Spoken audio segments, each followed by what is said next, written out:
Je dis, pas de victoire sans effusion de sang. C'est notre thème. Quelqu'un peut épingler ça. Et tu peux épingler aussi Exode, chapitre 10. Exode, chapitre 10, au verset 10. Exode, chapitre 10, verset 10. Allons-y. Je fais la lecture. Suivez attentivement. Ne mets pas les portables à gauche, toi à droite. Non, suis attentivement. On n'a que combien de minutes maintenant? 30 minutes. Fais un effort, suis pendant 30 minutes. Sois concentré. La chose que je peux te permettre de faire, c'est de continuer toujours à partager la vidéo au maximum. Inviter des personnes à entendre ce que tu vas entendre là, au nom de Jésus-Christ. Je vous disais que Exode chapitre 10, au verset 10. Pharaon leur dit, que l'Éternel soit avec vous, tout comme je vais vous laisser aller, vous et vos enfants. Prenez garde, car le malheur est devant vous. Non, non, non, non. Allez vous les hommes. Ça y est, il a changé d'avis. Il dit, allez vous les hommes. Et servez l'Éternel, car c'est là ce que vous avez demandé. Et on les chassa de la présence de l'Éternel. Nous sommes en train de libérer tous ceux qui prient et qui sont connectés d'une manière sincère. Nous sommes en train de libérer trois choses. La vie spirituelle, la vie maritale et la vie financière. Ces trois choses, dans leur symbiose, forment ce qu'on appelle la bénédiction véritable que Dieu veut apporter à la vie de tous ceux qui ont accepté Christ comme Seigneur et Sauveur. Hier, nous étions en train d'étudier la vie spirituelle. Comprenez quelque chose. Dieu dit à Moïse, lorsqu'il se révèle à Moïse dans Exode chapitre 3, Dieu dit, Moïse, j'ai entendu les cris de mon peuple, j'ai vu sa douleur, j'ai vu sa souffrance. Souvent, on a l'impression que Dieu ne te voit pas souffrir. Tu as cette impression-là. Tu as l'impression que Dieu ne voit pas ce que tu vis, ne comprend pas ce que tu vis. Tu as l'impression que le Seigneur est insensible à tout ce que tu traverses. Mais Dieu, de par ce texte, vient pour rectifier cette pensée-là. Dieu vient pour dire que je vois ta souffrance. Je vois tes douleurs, j'entends tes cris. Et il dit Moïse, j'entends les cris de mon peuple. Oui, Dieu entend les cris. Les cris, ce sont des prières. Souvent, on a l'impression que les prières que tu adresses à Dieu, ces prières-là, au fait, n'ont pas de résultat, n'ont pas d'impactation, n'ont pas, voyez, la réponse à laquelle tu t'entends. Et Dieu vient et dit à Moïse, non, j'ai entendu. Le verbe entendre, ça veut dire qu'il a des oreilles. Le Dieu que tu pries a des oreilles. Il entend, lui qui a créé les oreilles, n'a-t-il pas des oreilles? Il dit à Moïse, j'ai entendu. La preuve que Dieu entend, je tiens à dire à une sœur connectée ce soir que Dieu entend tes cris. Dieu entend tes prières. Oh, alléluia! Il dit, Moïse, va libérer mon peuple.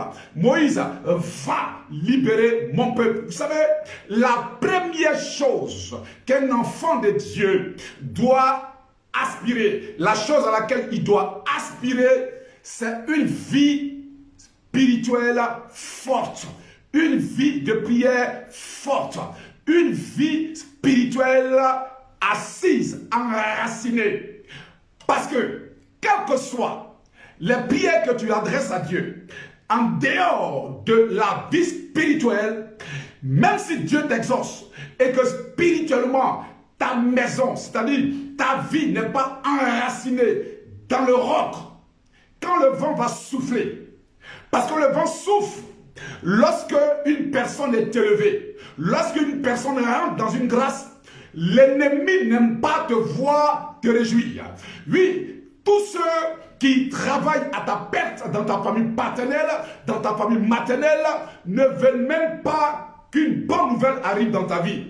Donc, quand bien même que Dieu enverra la bénédiction dans ta vie et que d'une manière spirituelle, tu n'es pas assise, tu n'es pas assis, tu risques de perdre tout ce que Dieu t'aura donné et ton malheur sera 2 fois plus. C'est pour ça que la première des choses qu'un enfant de Dieu doit réclamer, une vie spirituelle forte, une vie de prière avec violence et autorité, car ce sont les violents qui s'en emparent.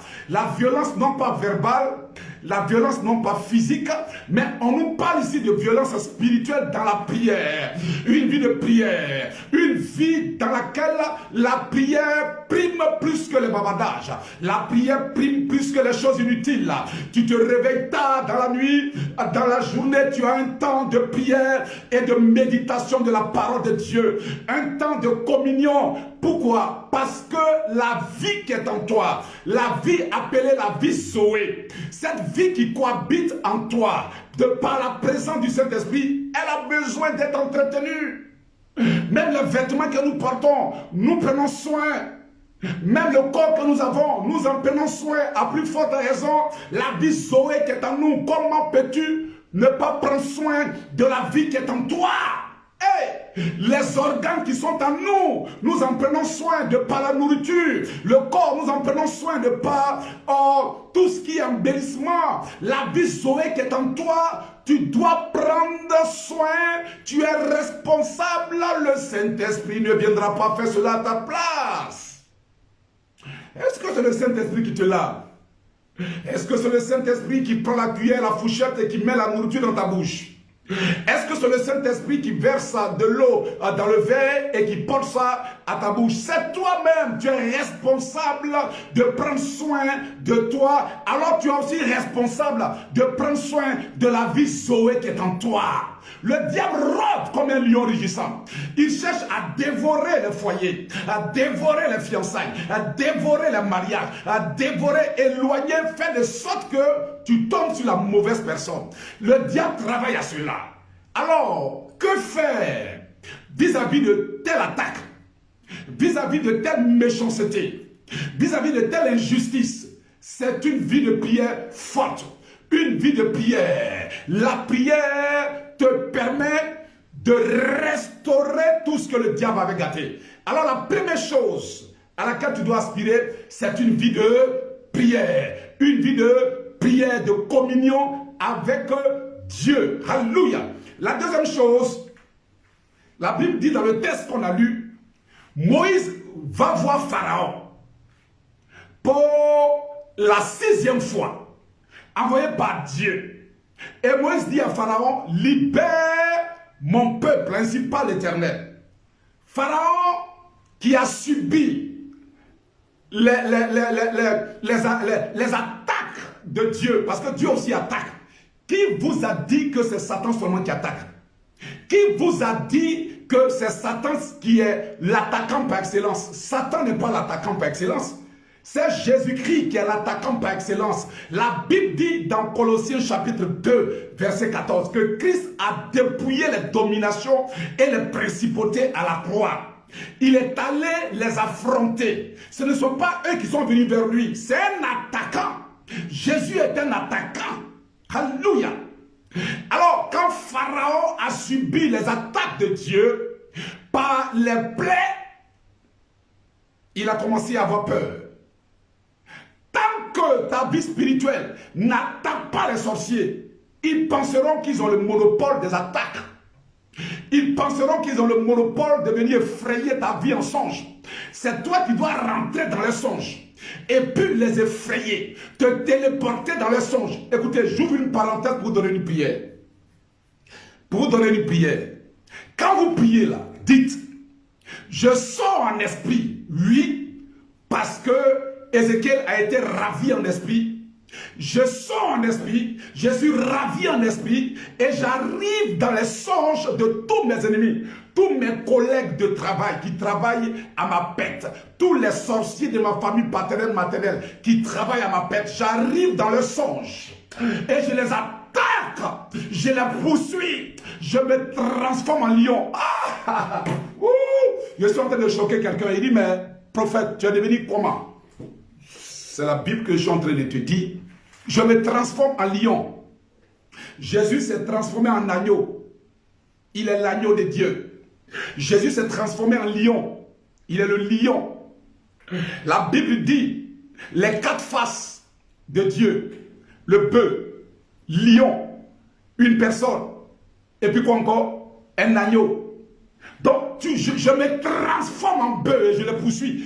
Croyez-vous que c'est le diable seulement qui se transforme en bœuf? Les sorciers se transforment en corbeau pour venir te frayer en songe? La Bible dit quand Pharaon a commencé à être attaqué, il a commencé à avoir peur. Et il a dit à Moïse, vous les hommes sortez, je vous libère, tous les hommes partez. Mais vos femmes, sortez avec vos enfants. Partez vous les hommes, partez. Mais vos femmes vont rester ici. Voici comment Satan confisque les mariages. Voici comment les sorciers confisquent les mariages de beaucoup d'enfants de Dieu. Ils disent, toi, tu peux partir. Tu as échappé au filet de l'oiseleur, c'est pas grave. Tu as échappé à notre captivité, c'est pas grave. Tu dis maintenant que tu vas aller adorer l'Éternel. Moïse, tu dis que tu vas aller adorer l'Éternel. Toi qui faisais partie des nôtres, toi dont le nom signifie tirer des eaux, tu as été élevé au palais royal. Tu étais confondu même à un Égyptien. Tu étais pareil à un Égyptien. Aujourd'hui, tu dis que tu vas aller adorer Dieu. Tu dis que toi et ton peuple, vous allez partir adorer Dieu. C'est pas grave. Allez adorer Dieu, mais vos femmes resteront ici en Égypte. Vous pouvez partir adorer Dieu. Vous pouvez partir le magnifier. Comme beaucoup d'enfants de Dieu, tu peux l'adorer. Tu peux le magnifier, tu peux danser. Mais ton mariage, tes fiançailles, ta vie maritale, ça va rester avec nous ici. Oui, c'est comme ça Satan parle. C'est comme ça les sorciers parlent. Alléluia. Parce que beaucoup d'enfants de Dieu pensent que le fait d'être converti, le fait d'être enfant de Dieu, ça les met à l'abri de la confiscation de ce qui est à eux par le diable, par la sorcellerie. Ça ne te met pas à l'abri. Les femmes juives ont été confisquées par Pharaon. Pharaon a dit à Moïse, si tu ne veux pas, vous les hommes partez. Prenez vos enfants, partez. Pourquoi? Parce qu'il sait, Pharaon sait que deux va mieux que un. Quel que soit ce que tu peux accomplir, si tu n'as pas un coéquipier ou une coéquipière à tes côtés, ça va être difficile. Satan le sait. Satan sait que même le peuple n'a qu'à adorer Dieu, le peuple n'a qu'à louer Dieu. Mais s'il n'y a personne à leur côté pour les réconforter comme mari, pour les réconforter comme femme, la destinée à laquelle Dieu les a appelés, ce Canaan-là, non, ils ne vont pas atteindre cela. Ils ne vont pas atteindre cela. Donc il dit, vous les hommes, partez. Partez, mais vos femmes restent ici. Je suis en train de parler, prophétiser en même temps, pour une soeur, pour un frère, que ce qui est à toi, ton foyer, ton mariage, ce qui est à toi ne restera pas dans le camp de la sorcellerie. Non. Vous savez, le cerveau d'un homme marié peut être capturé par Satan. Satan dit, c'est vrai, tu t'es marié, mais le cerveau de ton mari, là, c'est un mois ici. C'est vrai, tu t'es marié, mais le cerveau de ta femme, c'est un mois ici. Au fait, tu es marié, mais tu as l'impression que tu n'es pas marié. Parce que l'un des conjoints a son cerveau, voyez, a son âme en quelque sorte, capturé par Satan. Mais quelle était la réaction de Moïse? Moïse, c'est un initié. Moïse, c'est un éclairé. Initié veut dire éclairé. Moïse, c'est un sachant. Quelqu'un qui connaît les codes spirituels. La Bible dit que un peuple sans frein, sinon sans révélation, est comme une voiture sans frein. Quand tu n'as pas la révélation, Satan peut te berner. Écoutez, si Moïse n'avait pas la révélation, il allait crier, oh, Dieu m'a exaucé. Oh, Dieu nous a bénis, nous les hommes, nous pouvons sortir. Mais nous pouvons sortir. Et nos femmes? Non, refuse. Tu es converti, tu es béni en quelque sorte, mais ton foyer est confisqué, tu n'es pas heureux dans ton foyer, tu n'es pas heureuse dans ton foyer, tu n'es pas marié, tu n'es pas fiancé, mais tu travailles, tu as de l'argent, et tu dis, ouh, Dieu m'a béni. C'est vrai, Dieu t'a béni, mais la bénédiction n'est pas totale. Tu dois réclamer ce qui est à toi. Moïse n'a pas dit, ouh, Pharaon, on a compris. Non. Écoutez ce que Moïse va dire à Pharaon. Moïse Moïse va dire à Pharaon, Pharaon, nous n'irons pas avec nos enfants et nos vieillards, sans nos femmes et sans nos filles. Nous irons avec nos filles. Nous irons adorer Dieu là, avec nos filles. Nous irons adorer Dieu avec nos femmes. Nous irons adorer Dieu avec nos fiancés. Nous irons adorer Dieu.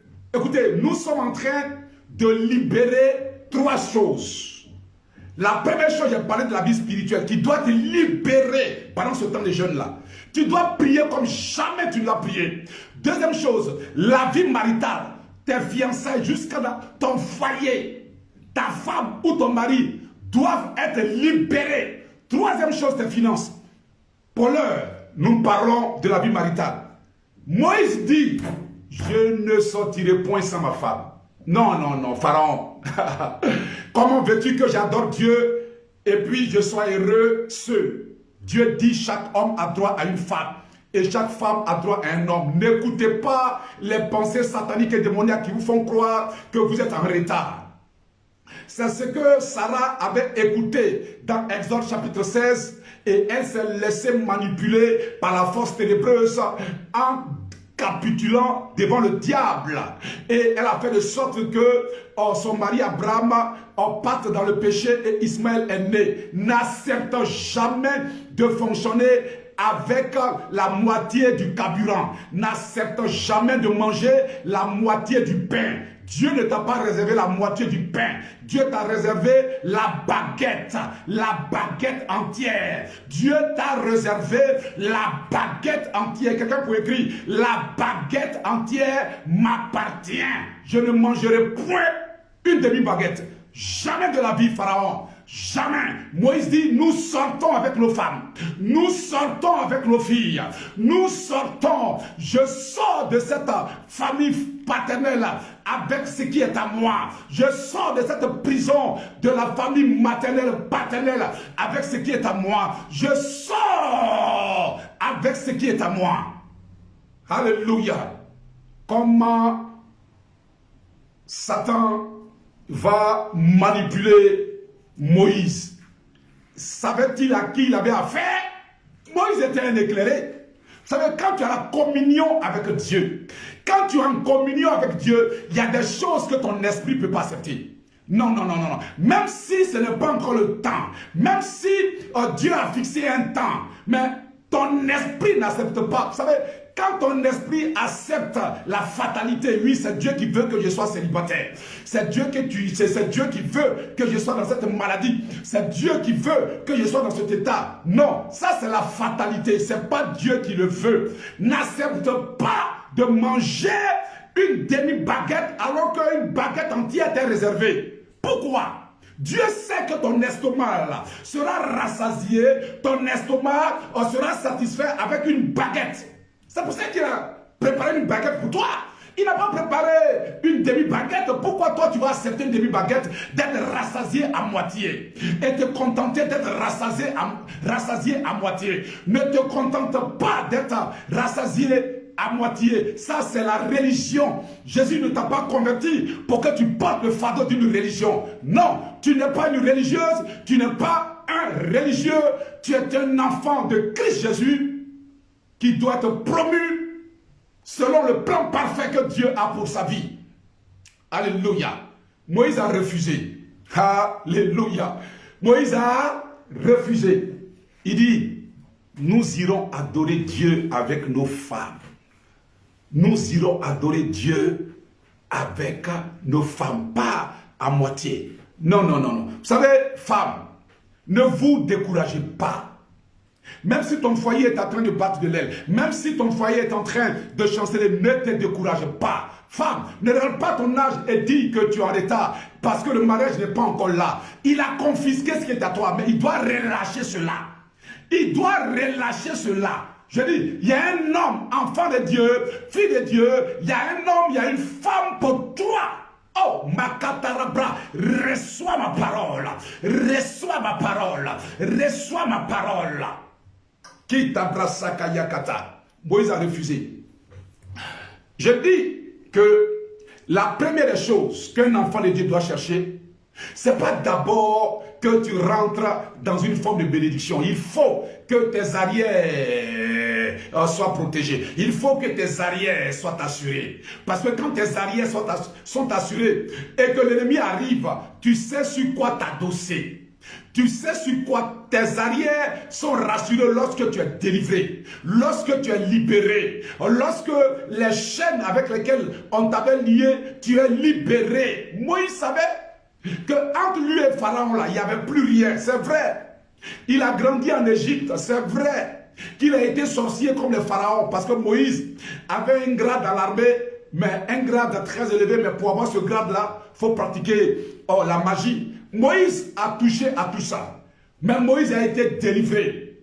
Quand Dieu s'est révélé à lui, dans Exode chapitre 3, Dieu lui a dit, mets la main sur ta poitrine. Quand il met la main, Dieu lui dit, sors ta main. Quand il sort, la lèpre a rempli sa main. C'était tous les liens de l'Égypte, tout ce qui était malédiction. Et Dieu lui dit, remets ta main. Quand il remet, quand il ressort, tout est purifié. C'est là que Moïse a eu sa délivrance. Moïse a été impacté par Dieu. Moïse a été délivré. Et Dieu lui dit maintenant, va maintenant être une bénédiction pour les autres. Je dis, il faut que tu sois délivré pour être une bénédiction pour ton futur mari, pour être une bénédiction pour ton foyer, pour être une bénédiction pour ta femme, pour être une bénédiction pour ton mari. Il te faut la délivrance. La lèpre qui est sur ta vie, la lèpre qui est sur toi doit disparaître et c'est possible. C'est possible d'expérimenter la délivrance. Moïse n'avait pas peur, il était serein. Moïse était serein. Parce que quand tu es en face des sorciers et que toi-même tu sais que tu es délivré, mais tu es serein. Parce que toute arme forgée contre toi sera sans effet. Ils viendront par un chemin mais ils fuiront par ce chemin. Ils te feront la guerre, mais ils ne t'atteindront pas. Parce que toi-même, tu sais que tu es libre. Et quand Moïse parle à Pharaon, Moïse sait que ce qui sort de sa bouche va s'accomplir. Moïse dit, je sors avec ma femme.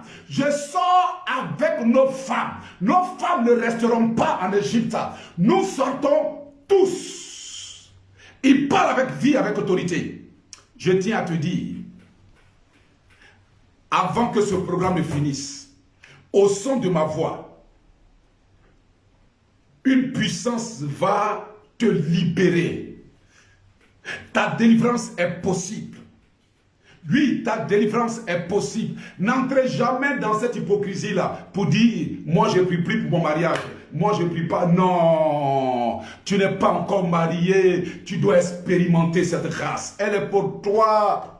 Elle est pour toi. Souvent, c'est la frustration et le découragement qui amènent les personnes à ne plus penser à cela, à ne plus prier pour ça. Mais tu te trompes. Toi seul, tu ne peux pas rentrer à Canaan. Moïse était conscient que lui seul, et même les hommes, les Égyptiens, que Dieu l'a envoyé pour faire rentrer à Canaan, sans leurs femmes, ne pouvaient pas rentrer à Canaan. La destinée s'accomplit à deux.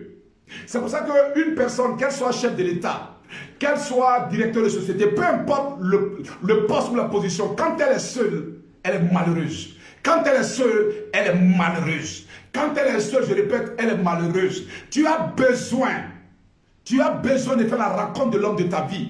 Tu as besoin de faire la rencontre de la femme de ta vie. Nous sommes en train de libérer la vie maritale. Et ta vie maritale doit être libérée. Oh my God. Masakara basoro mosakara. Ta vie maritale doit être libérée. Oui, au nom de Jésus-Christ de Nazareth. Tu croiseras l'homme de ta vie, la femme de ta vie. Et en un temps record, le mariage sera prêt. Parce que là où tu es là, tu es prêt. Tu es prête. Tu n'as même plus besoin de faire 2 années de fiançailles. Non, non, non. Tu n'as même plus besoin même de faire 18 mois de fiançailles. Là où tu es prêt. Pendant que Dieu te prépare, Dieu est en train de préparer la femme de ta vie, préparer l'homme de ta vie. Quand vous allez vous croiser là, ça ne va même pas durer, vous allez vous marier. Oui, ça c'est le plan de Dieu. C'est pour ça que tu ne dois pas mettre ce sujet-là dehors. Je dis, c'est un sujet important. Beaucoup d'enfants de Dieu sont hypocrites. Et ne sont pas parmi eux. Parce que la vie maritale est importante. très importante. Seul, tu ne peux pas. Non, non, non. Quelle que soit ta vigueur, quelle que soit ta force, quelle que soit ton onction, seul, tu ne peux pas arriver. Tu ne peux pas arriver. Tu as besoin d'être accompagné. Et celle qui doit t'accompagner, elle viendra. Celui qui doit t'accompagner, il viendra au nom de Jésus-Christ. Et toi, dont le foyer est en train de chanceler, des mésententes, des disputes, des palabres ici par-là, l'ennemi Pharaon a la main mise sur ton foyer. Je dis, cette même mise-là doit quitter ton foyer. La Bible dit que celui qui a trouvé une femme a trouvé le bonheur. Non, non, non, ce n'est pas un lieu de palabre. Non, non, non, non, ce n'est pas un lieu de querelle éternelle. Non, c'est un lieu de bonheur.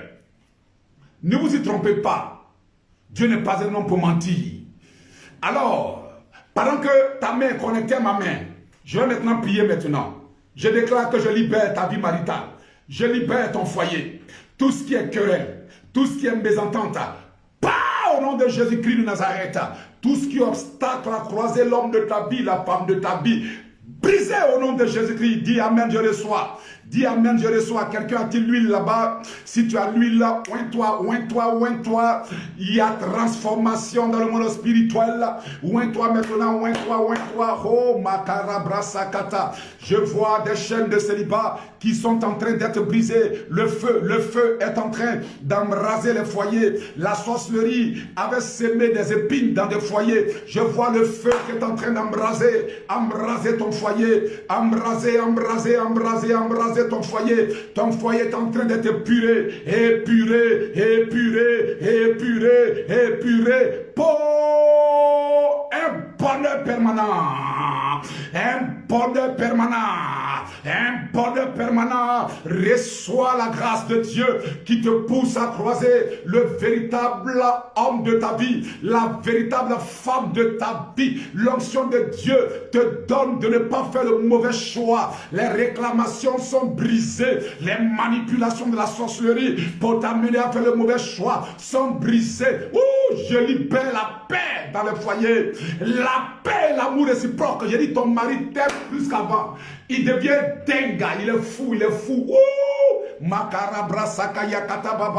Ta femme t'aime plus qu'avant. Je libère cette onction. Si tu es en esprit avec moi, dis Amen et tu reçois ma parole. Dis Amen et tu reçois ma parole. Dis Amen et tu reçois ma parole. Dis Amen, tu reçois ma parole. Je dis, ton mari t'aime.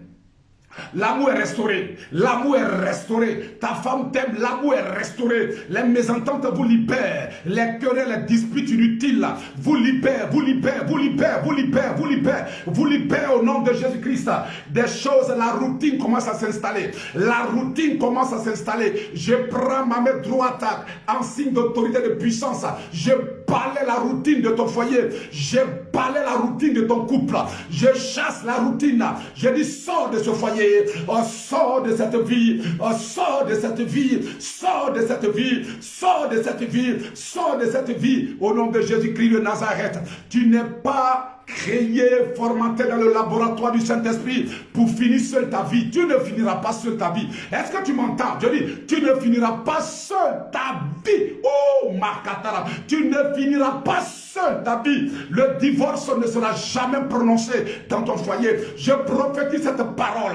Je dis, le divorce te voit, il fuit à 50 km. Au nom de Jésus-Christ de Nazareth, je libère une rencontre avec l'onction, une rencontre prophétique. Je dis, il va maintenant se décider pour t'amener à la mairie pour te marier. Il va maintenant se décider. Reçois au nom de Jésus-Christ de Nazareth. L'amour s'installe au milieu de vous. L'amour grandit, l'amour s'installe. La communion, oui, la complicité, la paix s'installe au nom de Jésus-Christ de Nazareth. Recevez au nom de Jésus-Christ. Recevez au nom de Jésus-Christ. Recevez au nom de Jésus de Nazareth. Ouh, acclame le Seigneur.